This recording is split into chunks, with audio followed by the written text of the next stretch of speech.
இப்போ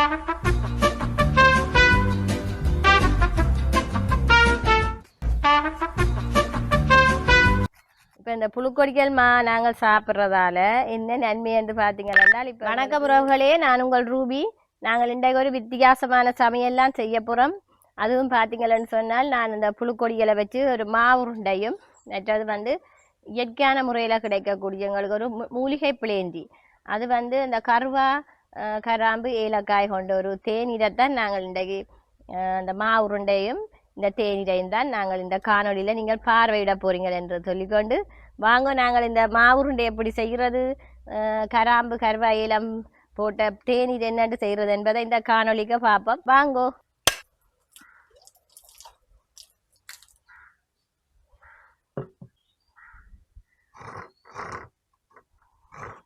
இதுதான் புழுக்கொடியல்மா. இங்கே பாருங்க, இதில் போடுவோம் இந்த ரேயில்.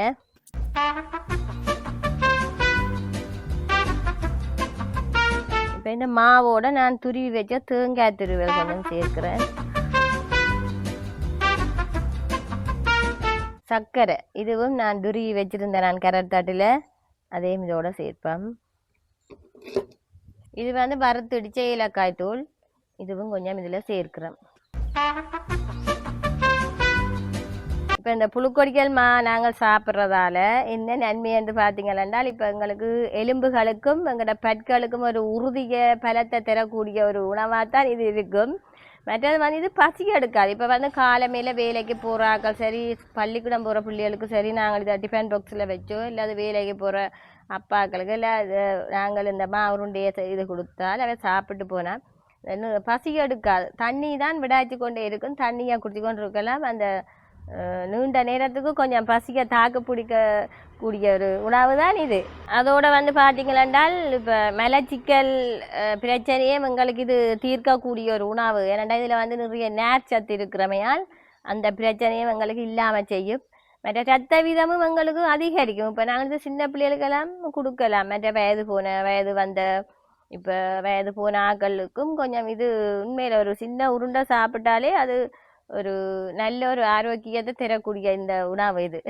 இப்போ இந்த புழுக்கொடிகள் பனங்கிழங்கு வந்து ஒரு இயற்கையான ஒரு உணவு தான். எந்த ஒரு செயற்கையான பதார்த்தமும் இதில் இல்லைத்தானே, இயற்கையான முறையில் கிடைக்கக்கூடியது. அதே மாதிரி இந்த புழுக்கொடிகள் உருண்டையும் நாங்கள் இயற்கையான பொருட்களை வச்சு தான் நாங்கள் இதை செய்கிறோம். மற்றது வந்து இப்போ வயிற்று புண்ணு ஆத்துமண்டு சொல்லிவினேன் முந்தி பழங்காலத்து எங்களோட அம்மாக்கள் எல்லாரும் சொல்லிவினேன். இது உண்மையில அந்த வயிற்று புண்ணு உள்ளவைக்கு எல்லாம் இது ஒரு நல்ல ஒரு என்னென்னு சொல்கிறது, அதை நல்ல ஒரு அந்த மாற்றீடு செய்யக்கூடிய ஒரு உணவாக இருக்கும் இது. இப்போ நாங்கள் இந்த இவ்வளவு நல்ல வடிவாக கலந்தெடுக்க வேணும். இதுக்கு வந்து சீனி போடலாம், ஆனால் நாங்கள் இன்றைக்கு சர்க்கரை தான் எடுத்திருக்கிறோம். பார்க்கவே எங்களுக்கு வேய் ஊறுது. முதல் தேங்காய்ப்பு போட்டானா அப்போ அதை நாங்கள் நல்ல வடிவாக சேர்த்து குழைக்க வேணும். பிறகு நாங்கள் இப்போ தண்ணி இளஞ்சூட்டு தண்ணி கொஞ்சம் விட வேணும். நல்ல சுட விடக்கூடாது, நல்ல வடிவாக இதை கலந்து விடணுமென்றதுக்காகத்தான். ஏன்னா எல்லா இடமும் அந்த இனிப்பு பரவ வேணும் தானே. சர்க்கரை உறைஞ்சி தான் போட்டு நாங்கள் கரத்தட்டில் உறைஞ்சிட்டு போட்டு நாங்கள் நாங்கள் இப்போ இளஞ்சூட்டு தண்ணி எடுத்திருக்கிறேன். இப்போ கை வர்ற அளவு கையில் எங்களுக்கு விட சூடு தாங்கக்கூடிய சூடு தான். அதைத்தான் நான் இதில் கொஞ்சம் விட போகிறேன்.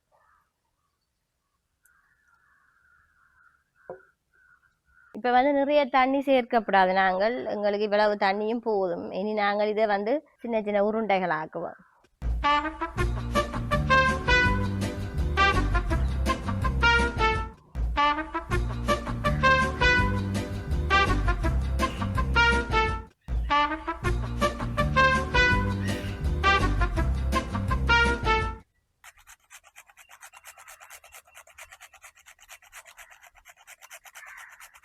சத்தான புழுக்கொடிகள் மாவுருண்டை தயார். பார்த்தீங்களா, இப்போ நான் அதை மேலும் சுவை ஊற்றுறதுக்காகத்தான் சர்க்கரை துருவலும் தேங்காய் துருவலும் கொஞ்சம் இதில் சேர்த்துருக்கிறேன்.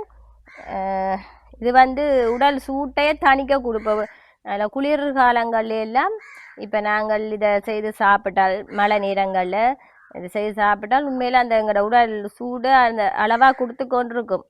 அப்படியான ஒரு இயற்கையான உணவு தான் எங்களோட இந்த புழுக்கொடிகள் மாவுருண்டை. சாப்பிட்டு பார்ப்போம் எப்படி இருக்குன்னு. ஆனால் இது சாப்பிடாமல் நான் இன்னொரு தேநீர் ஒன்று போட போகிறேன். இந்த இதில் உள்ள பொருட்களை வச்சு தான் ஒரு தேநீர் ஒன்று தயாரிக்க போகிறேன். இதெல்லாம் நான் வந்து ஒரு 3 ஏலக்காய் போடுவேன், கிராம்பும் ஒரு 3 போடுவேன், பட்டை இவ்வளவும் காணும் எனக்கு. இதை சும்மா பிச்சுட்டு போடுவோம். இனி நான் இதுக்கு தண்ணி விட போகிறேன். தேநீர் ஊற்ற போகிறேனோ அவ்வளவு. நான் 3 கப் தான் ஊற்ற போகிறேன். எனக்கு 3 கப்புக்கு தேவையான அளவு தண்ணி ஊற்றுவேன். இதை நான் அடுப்பில் வச்செடிப்பேன். இப்போ ஏலக்காய் எல்லாம் கொதித்து வந்துட்டு தண்ணி நல்ல வடிவாக கொதிச்சிட்டுது. நான் இந்த நேரத்தில் தேயிலை கொஞ்சம் போடுறேன்.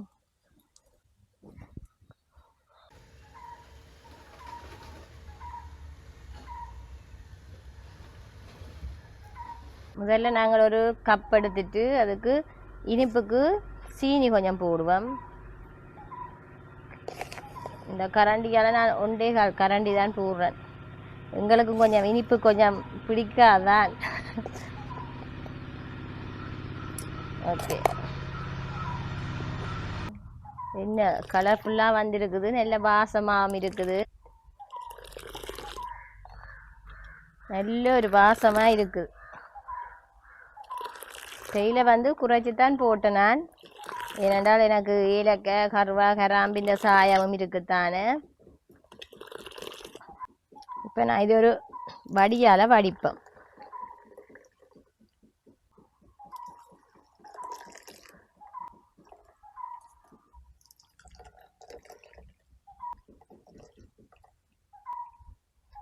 ஒரு கரண்டியால் நாங்கள் இந்த சீனி கரைய வேணும் தானே, கரண்டியால் கரைச்சி விடுவோம்.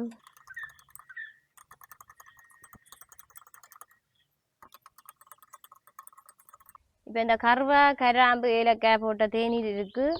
அந்த தேநீர் வந்து இப்போ குடிக்கிறதால எங்களுக்கு வாய் துர்நாற்றத்தை இல்லாமல் செய்யும். இதில் நிறைய விஷயங்கள் இருக்குது. எங்களுக்கு நிறைய மருத்துவ குணங்கள் எல்லாம் இதில் இருக்குது. சளி தொண்டை கரகரப்புக்கெல்லாம் இந்த கருவா ஏலக்காய் கராம்பு போட்ட தேநீர் எங்களுக்கு உண்மையில் அது ஒரு மருத்துவ குணமுள்ள தேநீராக தான் இருக்குது. மற்றது பார்த்தீங்கன்னா இது வந்து எங்களுக்கு உடலில் உள்ள இரத்தத்தின் அளவை கட்டுப்பாட்டில் கொண்டு வரும் என்று சொல்கிறவ. இது வந்து பழைய காலத்தில் அம்மம்மாக்கள் உண்மையில் இப்படியெல்லாம் போட்டு குடித்தவ.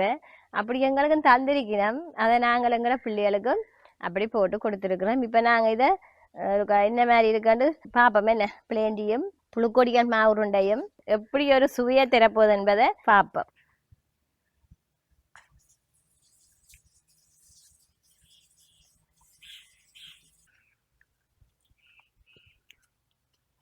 உண்மையில உங்களுக்கு இது ஒரு புத்துணர்ச்சியை தரக்கூடிய ஒரு தேநீராக தான் இது இருக்குது. புழுக்கொடிகள் மாவுருண்டையும் நல்லா இருக்குது. இதுக்கும் சர்க்கரை வந்து அளவாக போட்டிருக்கிறோம். அது தேநீரும் இனிப்பு கூட இல்லை, நான் தான் இனிப்பு குறைச்சி போட்டிருக்கிறேன்.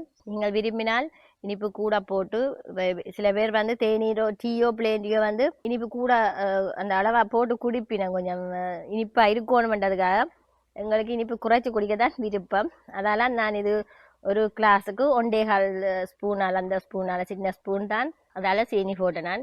இது அளவாக இருக்குது. இது நல்ல இனிப்பாக இருக்குத்தானே, நல்லா இருக்குது. ரெண்டும் சேர்ந்து குடிக்க உண்மையில நல்லா இருக்குது. இப்படியான வீடியோக்களை நீங்கள் பார்வையிடணும்னு சொன்னால் மறக்காமல் சப்ஸ்கிரைப் பண்ணிவிட்டு பெல் பட்டனை கிளிக் பண்ணுங்க. அப்போ தான் எங்களோட வீடியோ உங்களுக்கு தொடர்ந்து வந்து கொண்டே இருக்குமென்று சொல்லிக்கொண்டு மீண்டும் நான் இன்னொரு சமையல் வீடியோவில் உங்களை சந்திக்கிறேன். பாய், டாட்டா.